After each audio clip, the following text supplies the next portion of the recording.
जोहार दोस्तों, मैं स्मृति ऐश्वर्य आप सभी का स्वागत करती हूँ। आज की क्लास में मैं आप लोगों को झारखंड के करंट अफेयर्स कराने वाली हूँ। और ये झारखंड का करंट अफेयर्स जो है ये जनवरी 2021 का है और पूरी एक माह का करंट अफेयर्स है। यदि आप इसके पीडीएफ चाहते हैं तो धुरीना ऐप डाउनलोड कीजिए और उस पर आपको यहाँ ई बुक में अवेलेबल है ये करंट अफेयर्स। धुरीना ऐप पर ही मैं जेपीएससी के पीटी के लिए कोर्स लेकर के आई हूँ और ये जो कोर्स है अभी ऑफर प्राइस इस पे चल रहा है। ये जेपीएससी के पीटी के सिलेबस के अकॉर्डिंग इस कोर्स को तैयार किया गया है। वो सारे विषय पढ़ाए जा रहे हैं जहाँ से प्रश्न पूछे जाने की संभावना है और उसके बारे में डिटेल में आपको डिस्क्रिप्शन बॉक्स में दे दूँगी। चलिए शुरू करते हैं आज की क्लास को और लेते हैं आज का पहला प्रश्न। आज का जो पहला प्रश्न है वो है कि झारखंड के किस लेखक या लेखिका को तक्षशिला बाल साहित्य अवार्ड के लिए चुना गया है? तो वो कौन है? तो ये हैं जसिंता किरकिट्टा, जिनको तक्षशिला बाल साहित्य अवार्ड के लिए चुना गया है। थोड़ा सा हम लोग इनके डिटेल को भी जानें कि झारखंड की आदिवासी बेटी जिनका नाम है जसिंता किरकिट्टा, इनको तक्षशिला बाल साहित्य सृजन पीठ फेलोशिप अवार्ड के लिए चुना गया है।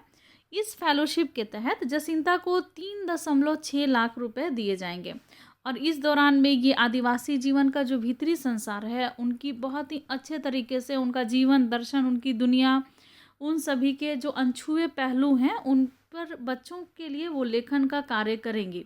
तो जसिंता किरकिट्टा को तक्षशिला बाल साहित्य सृजन पीठ फेलोशिप अवार्ड के लिए चुना गया है।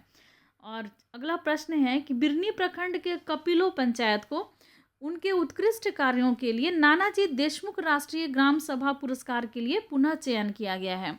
ये पंचायत झारखंड के किस जिले में है? तो ये बिरनी प्रखंड के कपिलो पंचायत जो है वो झारखंड के गिरिडीह जिले में है और इस पंचायत को उनके उत्कृष्ट कार्य के लिए नानाजी देशमुख राष्ट्रीय गौरव ग्राम सभा पुरस्कार के लिए चुना गया है। ये राष्ट्रीय अवार्ड जो है ये पंचायती राज दिवस के अवसर पे, जो कि 24 अप्रैल 2021 को मनाया जाएगा। 24 अप्रैल को पंचायती राज दिवस जो है वो मनाया जाता है। तो इस बार 24 अप्रैल 2021 को ये भारत सरकार की ओर से इस पुरस्कार दिया जाएगा। कपिलो के अलावा गांडेय प्रखंड जो है उसके अंतर्गत बुधुडी पंचायत को भी का भी चयन इस अवार्ड के लिए किया गया है और इसके लिए पूर्व कपिलो पंचायत जो है उसको 3 बार राष्ट्रीय अवार्ड से सम्मानित किया जा चुका है। पहले भी इनको 3 बार अवार्ड मिल चुके हैं इस पंचायत को और ये चौथी बार इस अवार्ड के लिए इनको चुना गया है। अगला प्रश्न है कि केंद्रीय कोयला मंत्रालय नई दिल्ली के द्वारा सीसीएल के किस क्षेत्र को स्वच्छता माह में स्वच्छता के लिए पहले पुरस्कार के से सम्मानित किया गया है? तो ये किसे सम्मानित किया गया? तो रजरप्पा को। तो रजरप्पा को केंद्रीय कोयला मंत्रालय नई दिल्ली के द्वारा सीसीएल की तरफ से स्वच्छता माह में स्वच्छता के लिए पहला पुरस्कार से सम्मानित किया गया है और सीसीएल के सीएमडी जो हैं जिनका नाम है पीएम प्रसाद, उन्होंने ये पुरस्कार प्रदान किया है। अगला जो प्रश्न है वो है कि झारखंड योगासन स्पोर्ट्स एसोसिएशन के अध्यक्ष कौन है? तो झारखंड योगासन स्पोर्ट्स एसोसिएशन के जो अध्यक्ष हैं उनका नाम है संजय सिंह। अब हम लोग थोड़ा इनके बारे में डिटेल में जानें। झारखंड योगासन स्पोर्ट्स एसोसिएशन की गठित कार्यकारिणी की बैठक छवि वीरमानी की अध्यक्षता में संपन्न हुई। इसमें झारखंड स्तरीय कार्यकारिणी का अध्यक्ष संजय सिंह को बनाया गया। छवि किरवानी को संरक्षक इसका बनाया गया है। अगला प्रश्न है कि ग्रीस में भारत के राजदूत जिनका नाम है अमृत लुगून, ये हैं श्री लुगून झारखंड के किस जिले के निवासी हैं? तो जो अमृत लुगून है इनको ग्रीस में भारत का राजदूत बनाया गया है। ये सिमडेगा के निवासी हैं और थोड़ा सा हम लोग इनके डिटेल को भी जानें। ग्रीस में भारत के जो राजदूत हैं अमृत लुगून, ये भारतीय विदेश सेवा में 1989 बैच के अधिकारी हैं। वे सिमडेगा जिले के हुरदा थाना क्षेत्र स्थित मरानी गांव के ये निवासी हैं, सिमडेगा के हैं ये। अगला प्रश्न है कि आकांक्षी जिले में सरकारी योजनाओं के क्रियान्वयन में झारखंड का कौन सा जिला अव्वल स्थान पर है? तो इसका आंसर हो जाएगा रामगढ़ जिला जो है वो आकांक्षी जिले में सरकारी योजनाओं के क्रियान्वयन में वो अव्वल स्थान पे है, रामगढ़। देश भर में चुने गए 112 आकांक्षी जिलों में सरकारी योजनाओं के क्रियान्वयन में झारखंड का जो रामगढ़ जिला है वो अव्वल रहा है। नीति आयोग ने आकांक्षी जिला कार्यक्रम के 3 वर्ष पूरे होने पर इसकी घोषणा की। तो इसमें रामगढ़ का पहला स्थान है। यादगीर ये कर्नाटक में है, इसका दूसरा स्थान है। गढ़चिरौली जो कि महाराष्ट्र में है, इसका तीसरा स्थान है। दुमका इसका चौथा स्थान है और साहेबगंज इसका 5वां स्थान है। आकांक्षी जिला, अब इसके बारे में हम लोग थोड़ा डिटेल में जानें। भारत सरकार ने आकांक्षी जिला कार्यक्रम जनवरी 2018 में शुरू किया था। इसका जो मुख्य उद्देश्य होता है वो सामाजिक क्षेत्र में जो पीछे रह गए और अल्प विकसित श्रेणी में आने वाले जिलों में शिक्षा, स्वास्थ्य, कृषि और अन्य क्षेत्रों के विकास पर विशेष ध्यान देना है। अगला जो प्रश्न है वो है कि थाईलैंड में आयोजित होने वाली अंतर्राष्ट्रीय पेंटिंग एग्जीबिशन जिसका नाम है विजन 2021, इसमें झारखंड के किस चित्रकार की पेंटिंग का चयन हुआ है? तो इसका आंसर हो जाएगा महावीर महतो। तो महावीर महतो का चयन किया गया है विजन 2021 में। अगला ये इनके बारे में थोड़ा सा हम लोग डिटेल में जान लें। देखिए, धनबाद के हैं ये महावीर महतो। धनबाद के महावीर महतो की 2 पेंटिंग का चयन अंतर्राष्ट्रीय पेंटिंग एग्जीबिशन विजन 2021 के लिए हुआ है। उनकी एक पेंटिंग में जावा नृत्य दिखाया गया है, वहीं दूसरी पेंटिंग जो है उसमें छऊ नृत्य दिखाया गया है। ये झारखंड का लोक नृत्य है और इस पेंटिंग में उसको दिखाया गया है। छऊ नृत्य का जो मुखौटा होता है, छऊ नृत्य में मुखौटा पहन के नृत्य किया जाता है, तो उस मुखौटे का पेंटिंग उन्होंने किया है। महावीर महतो जूनागढ़ गुजरात के एकलव्य ग्लोबल स्कूल में आर्ट के ये शिक्षक हैं और ये धनबाद से संबंध रखते हैं, झारखंड से संबंध है इनका, और छोटा नागपुर कुर्मी कला जगत से जुड़े हुए भी हैं। अगला जो प्रश्न है वो है कि भारतीय एथलेटिक्स संघ के सत्र का पहला अंतर्राष्ट्रीय रेस चैंपियनशिप का आयोजन कहाँ होगा? तो भारतीय एथलेटिक्स संघ के सत्र का पहला जो अंतर्राष्ट्रीय रेस चैंपियनशिप है उसका आयोजन होगा रांची में। कहाँ पर होगा? तो रांची में। थोड़ा सा हम लोग इसके डिटेल को भी देखें कि जो ये प्रतियोगिता होगी, इस प्रतियोगिता का आयोजन 13 व 14 फरवरी 2021 को रांची में होगा। अभी शुरू हो जाएगा ये प्रतियोगिता। 13 फरवरी को मोराबादी में अंतर्राष्ट्रीय और राष्ट्रीय रेस वॉक चैंपियनशिप का आयोजन किया जाएगा। इससे पहले फरवरी 2020 में पहली बार अंतर्राष्ट्रीय रेस वॉक चैंपियनशिप की मेजबानी करने का मौका झारखंड को मिला था, जिसमें भावना जाट ने ओलंपिक के लिए क्वालिफाई किया था। अगला जो प्रश्न है कि वो है कि झारखंड में मनी लॉन्ड्रिंग के मामला जो है काफ़ी बढ़ गया है, उसके कारण डैश ने झारखंड को नया जोन घोषित किया है। तो किसने झारखंड को नया जोन घोषित किया है? तो यह है प्रवर्तन निदेशालय, जिसको ईडी कहते हैं। प्रवर्तन निदेशालय ने झारखंड में मनी लॉन्ड्रिंग के मामले बढ़ने के कारण झारखंड को एक नया जोन घोषित कर दिया है प्रवर्तन निदेशालय ने। अब थोड़ा सा हम लोग इसके डिटेल में जाने। प्रवर्तन निदेशालय ईडी, इसने झारखंड को नया जोन घोषित किया है। पहले बिहार स्थित ईडी कार्यालय के क्षेत्राधिकार में ही झारखंड आता था। झारखंड का जब अलग जोन बन गया तो उससे रांची स्थित ईडी कार्यालय का नियंत्रण, मॉनिटरिंग दिल्ली स्थित अब मुख्यालय से होगा। अगला जो प्रश्न है वो है रांची स्मार्ट सिटी कॉरपोरेशन की ओर से स्वर्ण रेखा समिट 2021 का आयोजन किया गया है। तो ये कहाँ आयोजन किया गया? तो दिल्ली में। रांची स्मार्ट सिटी कॉरपोरेशन की ओर से स्वर्ण रेखा समिट 2021 का आयोजन कहाँ किया गया है? तो ये दिल्ली में इसका आयोजन किया गया है। इसका हम लोग डिटेल में जानें कि 3 सत्रों में आयोजित इस समिट में दिल्ली एनसीआर सहित देश के अन्य हिस्सों में कार्य कर रही जो रियल एस्टेट, शैक्षणिक, स्वास्थ्य से संबंधित जो कंपनियां हैं उनके प्रतिनिधियों ने भाग लिया है इसमें। और देश का जो 100 स्मार्ट शहर है उसमें रांची का दूसरा स्थान है और जो ग्रीनफील्ड सिटी के रूप में इसको विकसित हो रहा है ये। अगला जो प्रश्न है वो है कि शेख भिखारी व टिकैत उमराव सिंह की शहीदी दिवस किस तिथि को मनाई गई? तो ये 8 जनवरी को उनका शहीद दिवस मनाया गया है। शेख भिखारी और टिकैत उमराव सिंह, और इनका संबंध जो है वो 1857 ईस्वी के क्रांति में झारखंड की भूमिका से संबंधित है इनका। झारखंड में ये काफ़ी सक्रिय रहे। यहाँ झारखंड में भी इनका जो उरमांझी की तरफ इनका जो क्षेत्र था वो 8 जनवरी को वहाँ पर शेख भिखारी और टिकैत उमराव सिंह का जो है वो झारखंड के रांची के उरमांझी से ये संबंध इनका है। तो 8 जनवरी को इनका शहीदी दिवस जो है मनाया गया। थोड़ा सा और डिटेल में हम लोग जाने।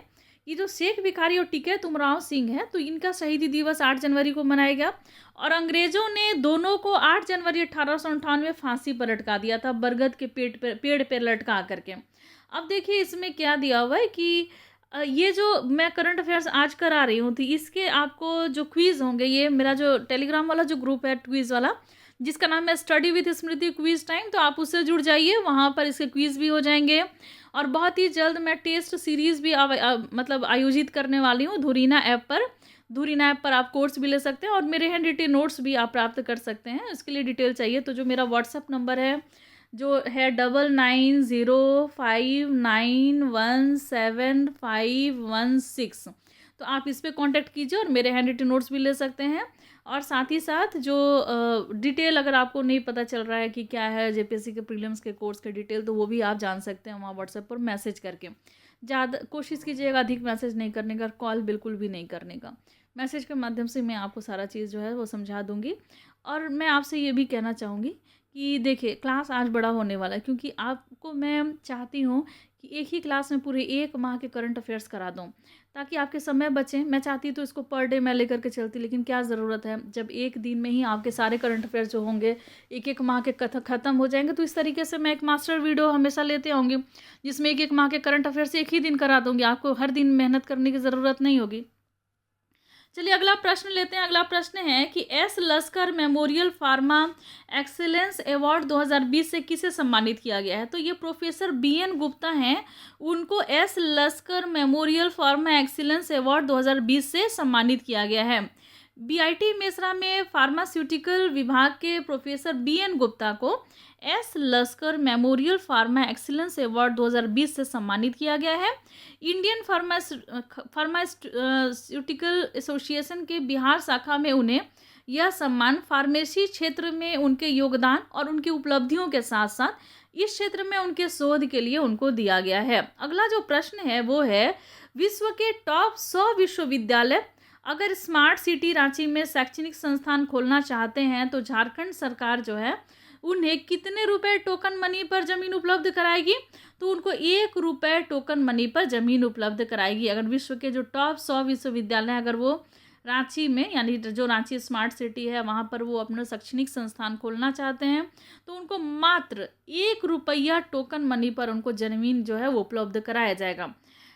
रांची स्मार्ट सिटी कॉरपोरेशन की ओर से मुंबई में स्वर्ण रेखा समिट का आयोजन किया गया है और इससे पहले दिल्ली में भी समिट का आयोजन किया जा चुका है। रांची में विश्व का जो टॉप 100 विश्वविद्यालय यदि शैक्षणिक संस्थान झारखंड में खोलना चाहते हैं तो झारखंड सरकार उनको 1 रुपया टोकन मनी पर ज़मीन उपलब्ध कराएगा। और रांची को आने वाले समय में शैक्षणिक हब बनाने की तैयारी चल रही है। यहाँ उच्च कोटि के शैक्षणिक संस्थानों को प्राथमिकता दी जाएगी। अगला जो प्रश्न है ये झारखंड के पूर्व मुख्यमंत्री और वर्तमान राज्यसभा सांसद जिनका नाम है शिबू सोरेन, उनके जन्म दिवस के मौके पर किन किन पुस्तक या पुस्तकों का लोकार्पण किया गया?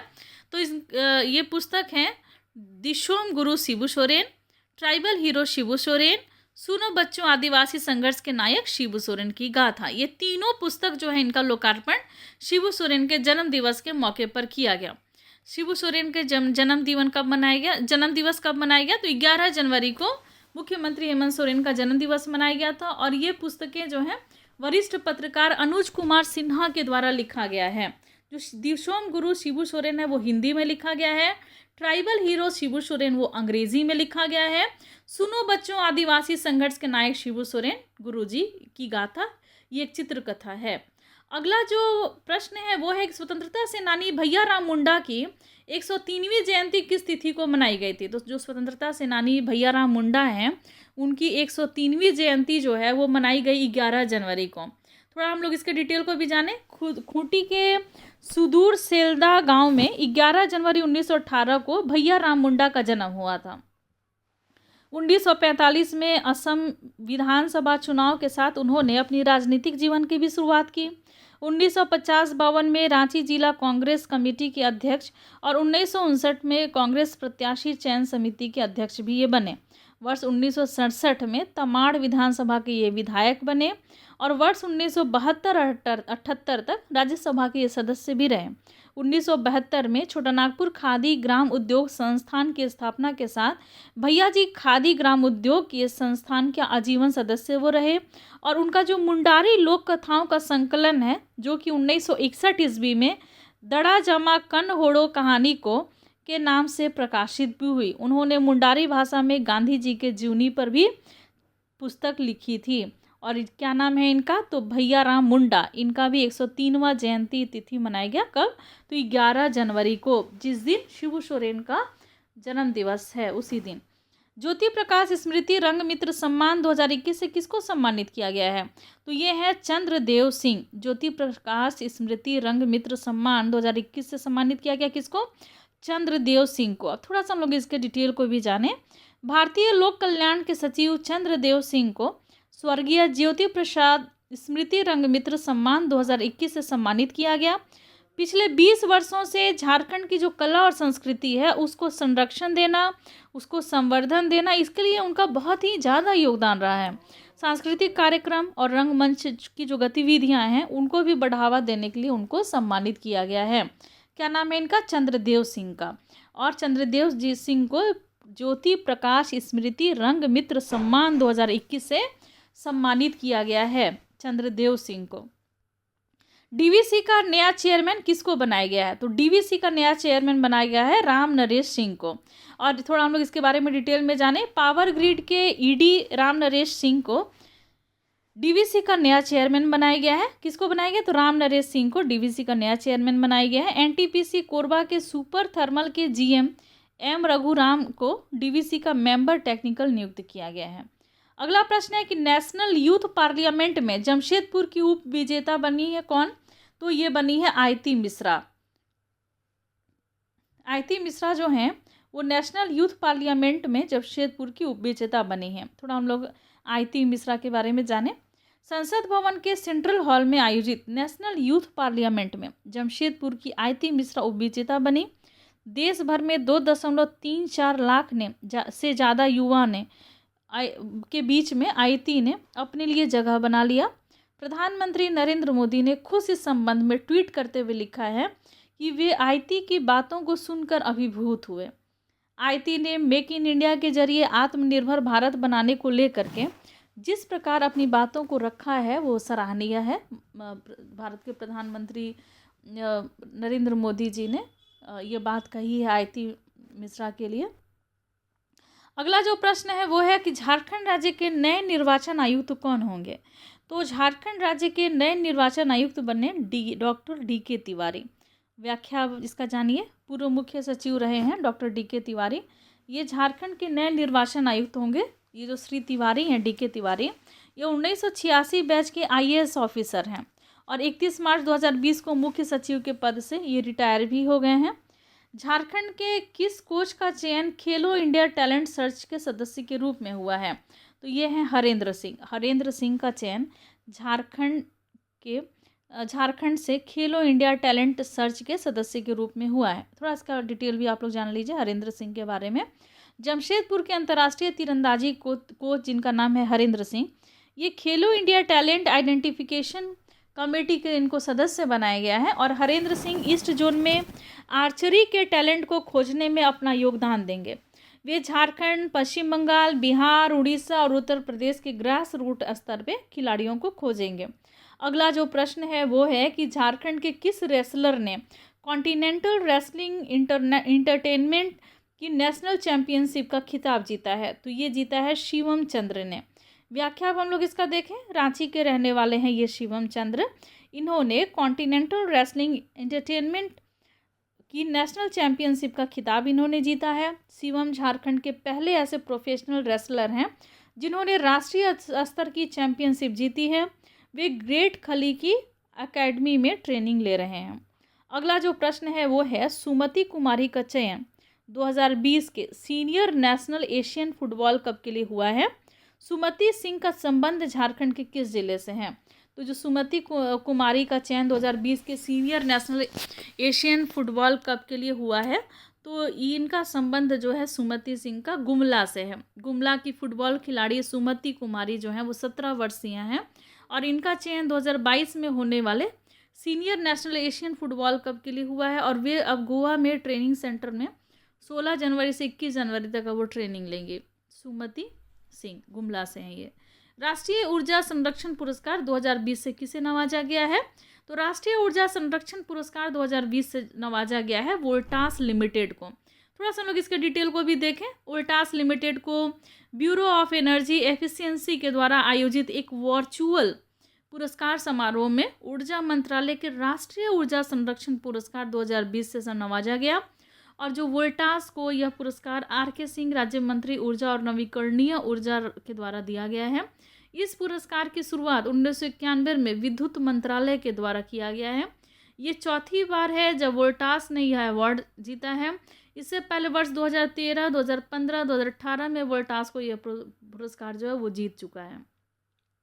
अगला प्रश्न है कि झारखंड में किसे कोरोना का पहला टीका लगा?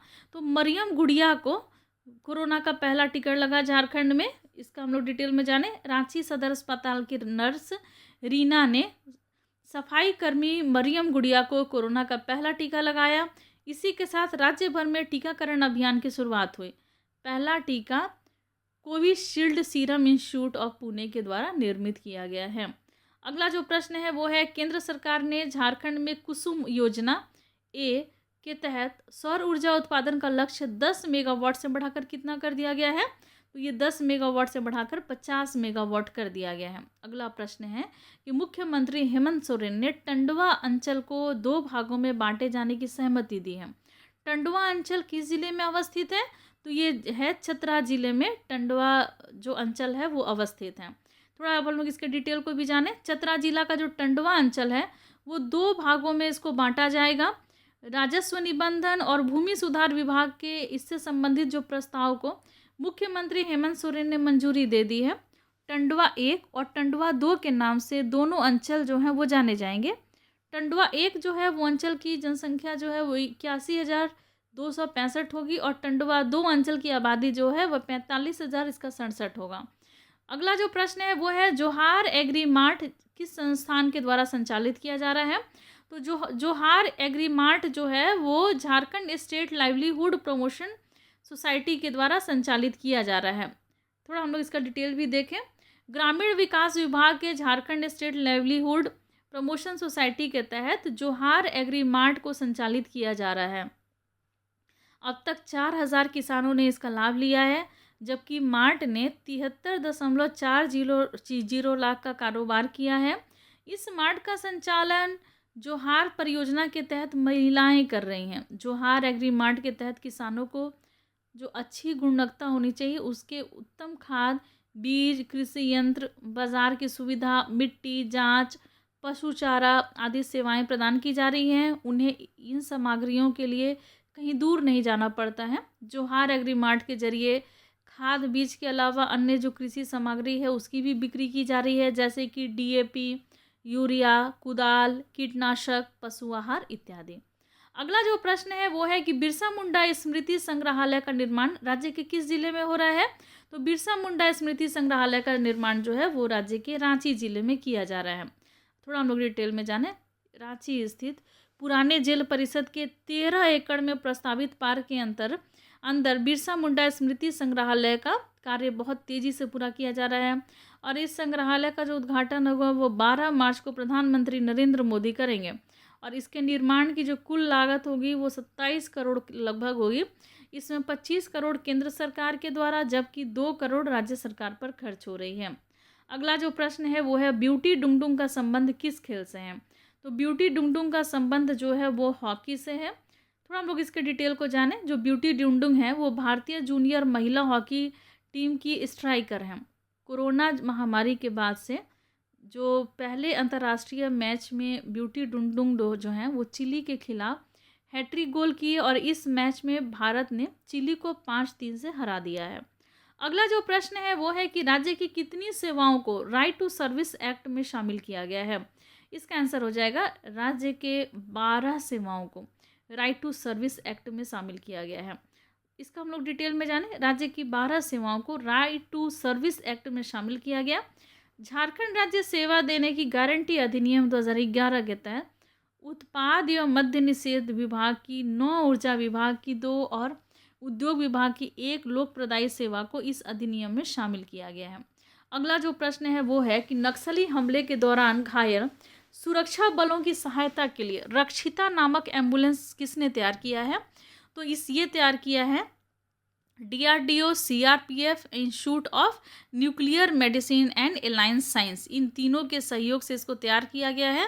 थोड़ा अब हम लोग डिटेल में जाने। DRDO, CRPF और institute of nuclear medicine and allied science ने मिल करके रॉयल एनफील्ड्स की बाइक को एम्बुलेंस के तौर पर तैयार किया है। इसका नाम रखा गया है रक्षिता। ये बाइक एम्बुलेंस नक्सल प्रभावित छत्तीसगढ़, झारखंड के दुर्गम इलाकों में मददगार साबित होगी। तो रक्षिता एक एम्बुलेंस, बाइक एम्बुलेंस है और इसको तैयार किया है किसने मिल करके? DRDO, CRPF और institute of nuclear medicine and allied science ने। अगला जो प्रश्न है वो है कि प्राइड ऑफ भारत 2021 अवार्ड से किसे नवाजा गया है? तो प्राइड ऑफ भारत 2021 से नवाजा गया है डॉक्टर SK घोषाल को। तो इसका हम लोग डिटेल में जाने कि रांची विश्वविद्यालय में ज्योतिष विभाग के लेक्चरर डॉक्टर SK घोषाल को प्राइड ऑफ भारत 2021 अवार्ड से सम्मानित किया गया है और दिल्ली में आयोजित एक समारोह में उन्हें यह सम्मान अभिनेता सुनील शेट्टी ने दिया है। डॉक्टर घोषाल को यह award most promising medical astrologer के रूप में दिया गया है और इनके शोध का विषय है चिकित्सा ज्योतिषी। अगला जो प्रश्न है वो है कि पुस्तक journey from I can to I did क्या लेखिका कौन है? तो इसकी लेखिका है जसप्रीत कौर बोधराज। थोड़ा हम लोग इसके डिटेल को भी जाने। लेखिका जो जसप्रीत कौर बोधराज की लिखित पुस्तक journey from I can to I did, इसका लोकार्पण रांची के मेयर आशा लकड़ा, विधायक CP सिंह, टेंडर स्कूल की प्राचार्य गार्गी मंजू ने किया है। इस पुस्तक में झारखंड के उन लोगों की जीवनी को उन्हीं की जुबानी में वर्णन किया गया है जिन्होंने कठिन परिश्रम के साथ अपनी पहचान बनाई है। अगला प्रश्न है कि पुस्तक अनिर्वाण प्रेरणा के लेखक कौन है? तो इसके अनिर्वाण प्रेरणा के लेखक हैं प्रोफेसर डॉक्टर राम रंजन सेन। इसका हम लोग व्याख्या देख लें। रांची यूनिवर्सिटी के बांग्ला विभाग के प्रोफेसर डॉक्टर राम रंजन सेन नेताजी सुभाष चंद्र बोस की रांची से रामगढ़ यात्रा पर पुस्तक अनिर्वाण प्रेरणा लिखा है। पुस्तक में रामगढ़ में आयोजित 53वें अधिवेशन का जिक्र किया गया है। अगला जो प्रश्न है वो है 11वीं Jharkhand state rifle shooting championship में प्रथम स्थान किस जिले ने हासिल किया है? तो 11वें Jharkhand state rifle shooting championship में प्रथम स्थान जो है वो रांची जिले ने हासिल किया है। थोड़ा हम लोग इसको डिटेल में जाने। 3 दिवसीय 11वीं Jharkhand state rifle shooting championship का समापन 23 जनवरी 2021 को हुआ। इसमें रांची की टीम ओवरऑल चैंपियन बनी। वहीं पर जो मेजबान देवघर है वो दूसरे और जमशेदपुर तीसरे स्थान पर रहा। अगला जो प्रश्न है कि डॉक्यूमेंट्री फिल्म सकुआन बुरू किससे संबंधित है? तो ये संबंधित है महिला सुरक्षा, कोरोना महामारी और मुंडा जनजाति के जीवन दर्शन में पहाड़ का महत्व, तो ये संबंधित है। मैं इसका डिटेल बता देती हूँ। डॉक्यूमेंट्री फिल्म जो है वो सकुआन बुरू का प्रीमियम डॉक्टर श्यामा प्रसाद मुखर्जी विश्वविद्यालय के ऑडिटोरियम में किया गया। विश्वविद्यालय के अंतर्राष्ट्रीय लुप्त प्राय भाषा एवं संस्कृति केंद्र की पहली डॉक्यूमेंट्री थी। तो डॉक्टर अभय सागर मिंज के द्वारा निर्देशित इस डॉक्यूमेंट्री फिल्म में दिखाया गया है कि मुंडा समाज में पहाड़ और पर्वत का क्या महत्व है और पहाड़ का जीवन दर्शन में क्या विशिष्ट स्थान है। तो मुंडा जनजाति के जीवन दर्शन में पहाड़ के महत्व को दिखाया गया है। तो इसका आंसर क्या हो जाएगा? इसका आंसर हो जाएगा C, मुंडा जनजाति के जीवन में पहाड़ के दर्शन का महत्व, सकुआन बुरू। अगला जो प्रश्न है वो है कि सैमफोर्ड अस्पताल के 3 युवा पतालसू पर्वत की चोटी पर पहुंचे। ये पर्वत किस राज्य में स्थित है? तो ये पर्वत हिमाचल प्रदेश में स्थित है। सैमफोर्ड अस्पताल के 3 युवा हिमांशु राज, जयंत कुमार, राजीव सिंह, ये हिमाचल प्रदेश की 14,000 फीट ऊंची पतालसू पर्वत की चोटी पर पहुंचे। उन्होंने सोलांग वैली में अपनी यात्रा शुरू की थी। अगला जो प्रश्न है घटरवा खदान झारखंड के किस जिले में स्थित है? तो घटरवा खदान जो है वो झारखंड के कोडरमा में स्थित है। तो घटरवा खदान झारखंड के कोडरमा जिले के अंतर्गत आता है और ये वन्य प्राणी क्षेत्र है और उक्त खदान में चाल धंस गई थी जिसके कारण ये काफ़ी चर्चाओं में रहा और यह इस समय में चाल धंसने से यहाँ पर कई मज़दूरों की मृत्यु हो गई है। अगला जो प्रश्न है वो है, झारखंड के किस ज़िले में पुस्तकालयों का हब बनाने की तैयारी है? तो झारखंड के जामताड़ा में पुस्तकालयों का हब बनाने की तैयारी चल रही है। जामताड़ा में साइबर क्राइम के लिए चर्चित जामताड़ा को अब पुस्तकालय के लिए जाना जाएगा। वर्तमान समय में 33 सामुदायिक पुस्तकालय का शुभारंभ कर दिया गया है और इस निकट भविष्य में 118 पंचायत में सामुदायिक पुस्तकालय जो है यहाँ पर खोले जाएंगे। तो आज की क्लास में बस इतना ही। मिलते हैं नेक्स्ट क्लास में, और नेक्स्ट क्लास में हम लोग जनवरी मंथ के जो 2-4 और क्वेश्चन बचे रह गए हैं वो मैं करा दूंगी, और साथ ही साथ फरवरी 2021 के भी क्लासेस बहुत ही जल्द लेकर के आऊँगी। और जो आज क्लास में कराई हूँ इसके लिए आप धुरीना ऐप डाउनलोड कीजिए। DHU, यहाँ मैं लिख देती हूँ, देखें, DHURINA, धुरीना ऐप। इस पर आपको ये ई बुक में ये जो आज के नोट्स हैं मेरे हैंड रिटेन नोट्स, ये आपको अवेलेबल हो जाएंगे। और आपको धुरीना ऐप पर ही JPSC के PT के लिए भी मैं कोर्स लेकर के आई हूँ, और इस कोर्स का भी आप हेल्प ले सकते हैं। JPSC के एग्ज़ाम जो है मई माह में संभावित हैं। एग्ज़ाम की तैयारी आपकी वहाँ बहुत अच्छे से हो जाएगी। पूरा फुल कोर्स वो है, हर एक विषय वहाँ पढ़ाए जाएंगे आपको। तो आज की क्लास में बस इतना ही। मिलते हैं नेक्स्ट क्लास में, लेते हैं आपसे विदा। धन्यवाद।